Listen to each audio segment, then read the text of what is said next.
Consultant ENT surgeon at Apollo Hospital, Navi Mumbai. Today we are going to discuss about the topic myringotomy with grommet insertion. This is a surgery most commonly done for serous otitis media. It is basically accumulation of fluid behind the eardrum, and it can be done for adhesive otitis media, which is a retraction of eardrum which gives rise to hearing loss.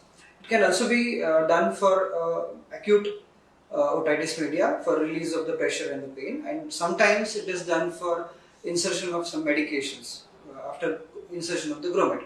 So commonly patient presents with a hearing loss or fullness of the ear, and the major cause is accumulation of fluid because of eustachian tube blockage, which is secondary to most commonly adenoids or tonsils in children, and recurrent ear infections in adults. When patient presents in OPD, diagnosis is basically clinical.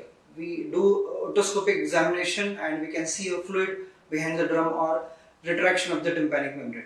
For confirmation, we do audiometry and an impedance audiometry test, and then we prepare the patient for surgery. So this is a daytime procedure. It can be done under local anesthesia, and it is done in general anesthesia for children. After preparation for surgery, patient is taken inside the OT under local or general anesthesia, and the procedure is done.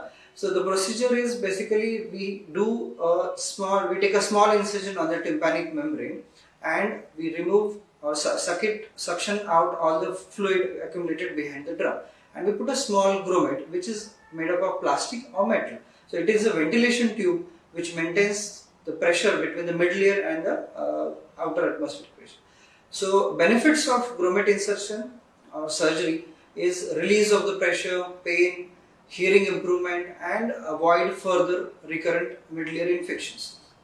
So we also try to find out the cause of this eustachian tube blockage, which is most commonly adenoids or tonsils in children, and we treat that along with this procedure. So we can do this surgery along with the tonsillectomy or adenoidectomy in children. So there are hardly any complications. This is a daytime procedure. The patient goes home on the same day or on the next day. The minor complications like maybe a pain or little bit of ear discharge patient may be presenting in 1 or 2 days. So we give post-op medications, antibiotics, non-steroidal anti-inflammatory drugs, and ear drops for 5 to 7 days, and then call patients for visit after 1 week, then after 4 weeks, and on a regular basis for next 4 to 6 months. The grommet generally extrudes on its own without giving rise to any complications. But theoretically, there are some complications, like sometimes grommet doesn't extrude on its own, so we have to remove it under anesthesia again. Sometimes it extrudes earlier, so there may be a possibility of reinsertion. We may have to do it again. And sometimes there is a secondary infection because of water going inside during the shower or water activities. So main precaution after the surgery is to avoid any water activities for say next 4 to 6 months.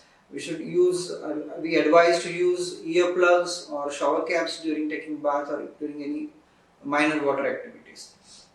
So minor complications can be easily tackled with medications. Sometimes, rarely, this grommet insertion may give rise to a residual perforation. After removal of the grommet, perforation remains, which may require a secondary surgery, which is very, very rare. So take home message is, if your child is presenting with any ear complaints like fullness or decreased hearing, please consult your ENT surgeon. Thank you.